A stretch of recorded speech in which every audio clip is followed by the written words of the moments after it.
Okay, guys, I just want to get on here. I'm about to get ready and go to dinner with a friend. Well, I'm about to get ready and go to dinner with someone that I met online.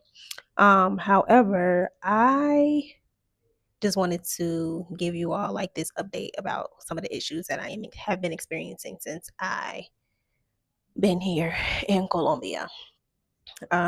With my current place, I know I posted a video the other day about the lock and the key being broken off into the door because the lock was faulty, right? And then since then, several things have occurred. So let's take a deep breath.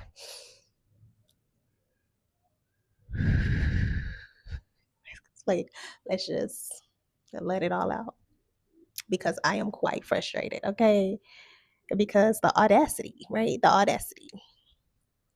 So the other day I came back. I was trying to get into the second door, which is a little bit faulty, right? Like the key to the door in the lock, like it wasn't turning and like unlocking. So the key ended up breaking. And so I contacted the host and I was like, hey girl, like the key broke. And she was like, how? And I was like, what do you mean how? Like the lock is faulty and the key didn't turn the lock and the key broke. And so that occurred. And so somebody came. I ended up having to pay for it, which was like 90,000 Colombian pesos. And that is about what, $30 or something like that. So cool. Like, not even about to like stress over $30. The guy came the next day.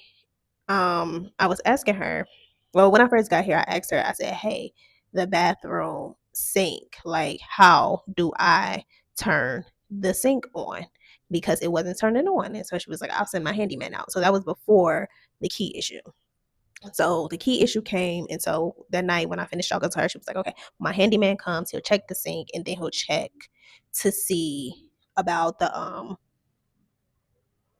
he'll get the key and he'll get the key from you and then he'll go make a copy. So I'm like, okay, cool. So he didn't come the next day, but he came the next day, which was yesterday. And when he was putting the key in the door, guess what? Guess what? What you think happened?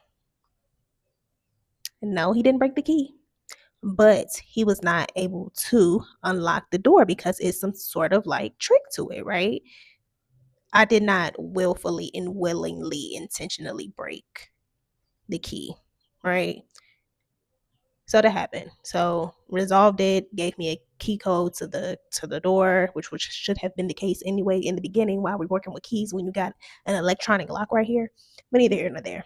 Got the code, was like, okay, cool. I just assumed, I'm like, well, she's not gonna admit fault and she's not gonna give me my money back. So I was like, all right, cool.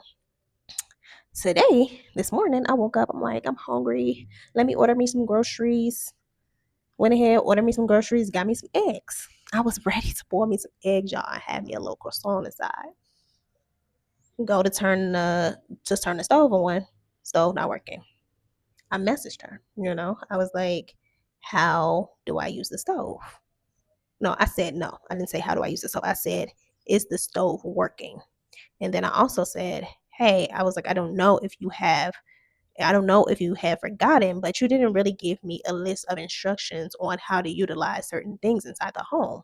Because every Airbnb that I have ever checked into, if things are not working as they normally should be working, I get a detailed overview of how to use the home. Like every single Air, and I have stayed in so many Airbnbs. Y'all know I've lived all over. I lived all over the states, and I've also lived all over. I've lived in quite a few places outside of the states, and I've traveled quite a bit. So I've always, and I know, right? Like I know because every single time somebody they send me a list of instructions. This is where to park, right?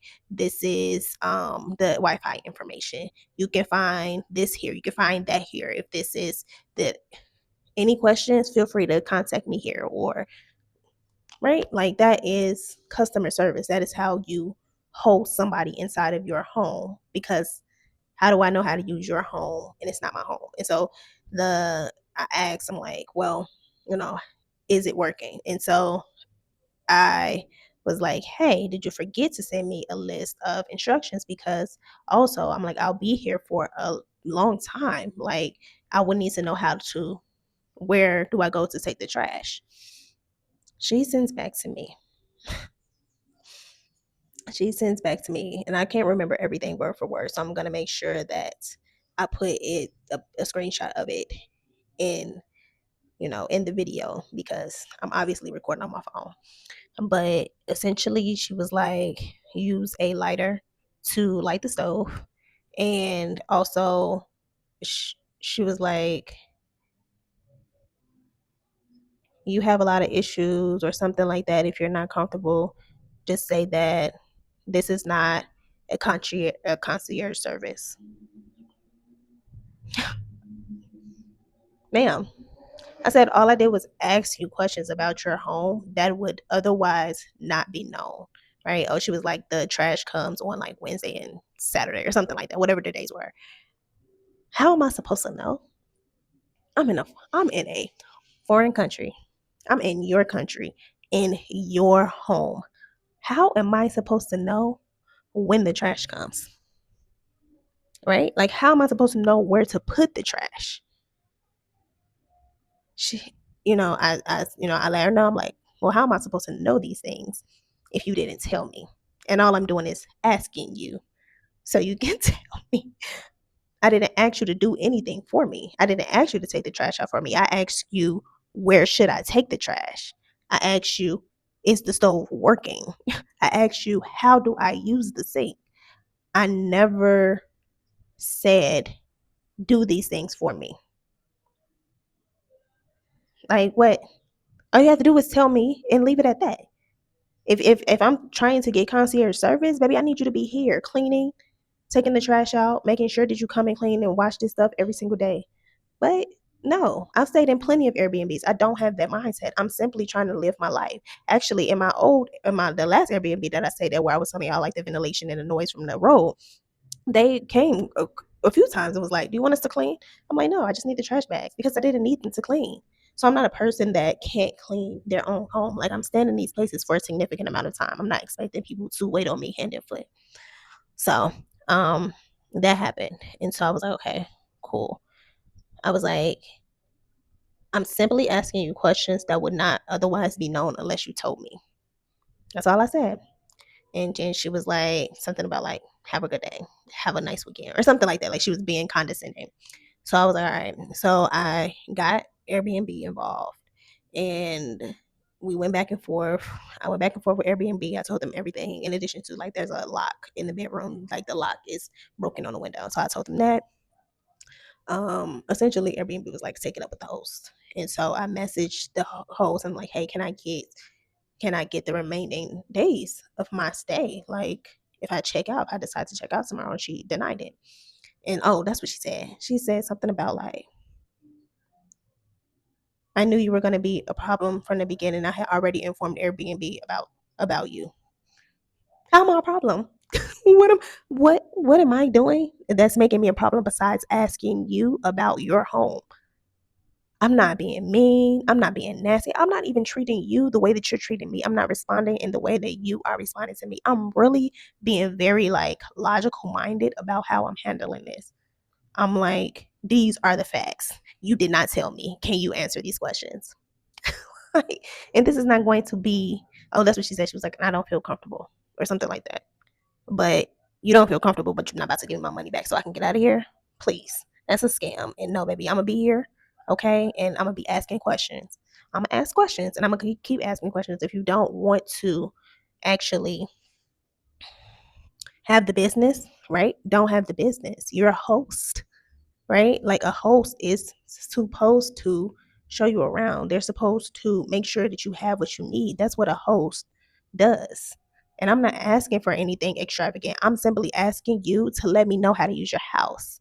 And so I am like extremely like frustrated behind it, because I'm like, of course, I don't want to think that the way that she is responding to me has anything to do with my race. But of course, I think that, because otherwise, why be nasty, why be rude when I haven't been nasty or rude to you? I've only simply asked you questions. Even in regards to with the whole door thing, like, I felt like there should have been some kind of resolution. Like, I paid for, to get the key out because I needed to get inside the home, but the reason that the key broke is because the lock is broken. And you found that out yesterday when your handyman came. And so as I'm continuing to talk about it, like, it just sounds very crazy to me. But I'm also a very like lighthearted person, right? So I sat down and I'm like, listen, spirit, because this is the kind of person that I am. Like, I'm a good person, and like, my heart is filled with love. And the other day when I did a meditation and I was asking my spirit guides about how do I move through this, it was like, lead with love.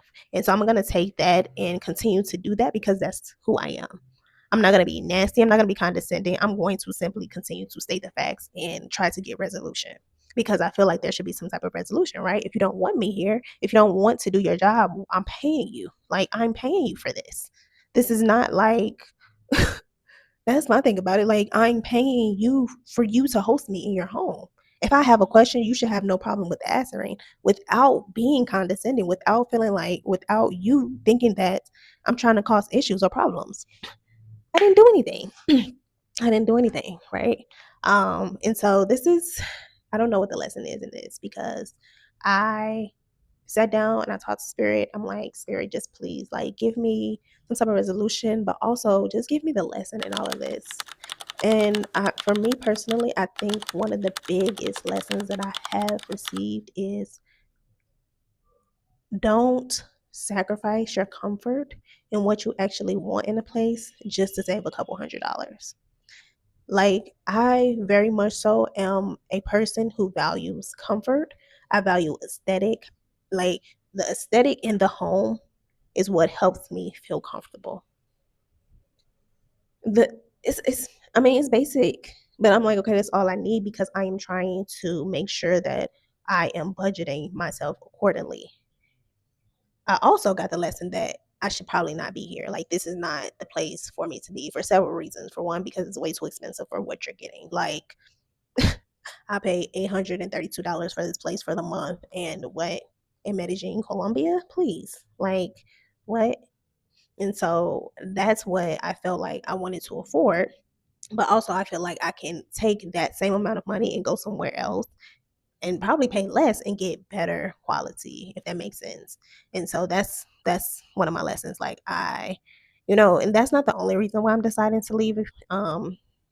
Before I actually got over here, I was thinking about maybe I should go to La Paria, because Medellin is overstimulating for my nervous system.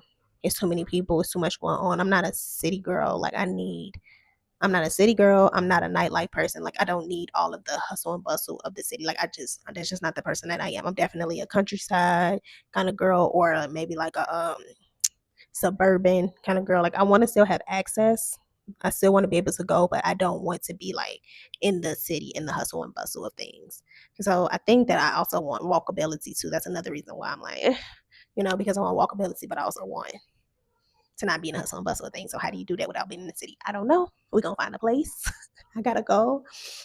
I don't know where I'm going next. I got some ideas of some places that I am deciding on going next, but this place for me is overstimulating to my nervous system. I don't feel like going outside because it's too much. I don't want to do too much because it's so much going on outside. And though I've had some experiences, right? Like, I'm not on vacation. This is not vacation for me. This is my life, right? And so, although I've had some experiences and have done some things, I still felt very overstimulated when I would go and experience those things. And so, you guys, I'm mature. It is something that I'm learning about myself very clearly, is that I am really mature for this journey. Like I said the other day, the grace and the way that I'm able to handle things, baby, you're not gonna do is make me act out of character. Because that means that now you got too much power over me. And it's not happening. It's just not happening. If this was me 3 years ago, I would have been totally different. And that's why I just, I keep reflecting on where I was to where I am now because I have grown up so much. And what I won't do is allow anybody to take me out of my character. If you don't want to resolve the issues, okay. Just know that this hurts your business. I think that she already knows that this is jeopardizing her business. Like, I mean, if she don't, she just really don't care. Obviously, she don't care because she's talking to me crazy. But it's like I've paid for what I need to pay for, right? Like I can buy food if I need to have something to eat. I don't need to use a stove, right? There is an air fryer. I can use the air fryer. And maybe that was what was supposed to act as the stove top. I don't know. But I need to boil stuff. If I need to boil something, or if I need to toast some croissants on the top of the stove, that's what I want to do. And so I am okay, right? Like I can thug it out and stay here for the remainder of my time. But just know that this hurts your business. Just know that at the end of the day, like you shouldn't be a host, like because you don't want to do your job. You know what I mean? And so this is just one experience. And of course, it's like I feel like a hazing of some sort. It feels like some hazing of some sort, because what but every situation that I encounter or I go through is just data, right? Like it's just data for the experience going forward. Like this whole journey that I'm stepping into by being a world traveler, by being nomadic fully, I am fully like embodying it and I am okay with the lessons. That's why I'm just like very solid and just giving so much grace within this whole situation. You know what I mean? And so for anybody that's deciding that they want to do a digital nomad journey or that they want to do expat life or they want to do immigrant life, just don't allow anybody to take you out of your character, right? Allow people to be who they want to be, but allow yourself and your power to stand as you are. And I'm specifically talking to black women, right? Like this message is specifically to black women. Don't allow how anybody else treats you out in the world to deter you from a goal or something that you wish to accomplish. Don't do it. When I got fired in 20 no, when I got fired at the beginning of this year, 2 weeks after I started the job, when that lady said to me, "Can I have your badge?" And I took it off so gracefully and I was like, okay. And I walked my behind out there and she was like, I'll give you like 10 minutes or something like that. And I got my stuff, I gathered it and walked right out with so much grace. She expected, I know I felt that she expected a lot more of a reaction because what you're not going to do is see my crown tilt. You're not going to ever see my crown tilt. And I say that today is the 4th of July and one of the sister queens in one of my groups, he said, "This is Juneteenth Encore." Baby, you're not about to see me. You're not. You're not going to see me waver. Like, I am going to stand in my power and stand on my truth and continue to be the love and, beautiful queen that I am because I am, right? And you mad at me for what? What are you mad at me for? Because I asked you some questions? Please get to the roots. Get to the roots of what that is about. You're lazy. You don't want me to ask you for things. You don't want to serve a woman because all of the reviews are men. You haven't done what you needed to do to put the resources in place for people to stay here for a long time. You haven't checked to see if the sign is still on the wall, which is not. You haven't checked to see if the stove is still working. No, none of that got nothing to do with me, right? But it sucks because I paid you to do a job and you're not doing it. Like I paid you to do a job and you're not doing it. But baby, best believe if something else come up, I'm gonna be right there again asking because this is your job. Do your job. This is not concierge service, but you do have a right to host and to answer questions when needed. Message of the day is don't allow them to make your crown tilt. Stand 10 toes down in who you are and who you know you have grown to be. Don't allow anybody to take you out of your character. That's all I got. I've got to go. I'm about to meet a sister for dinner. I'm currently on a 365-day long form content challenge, so that means that I'll be right back here tomorrow. Peace, love, and light, beautiful souls.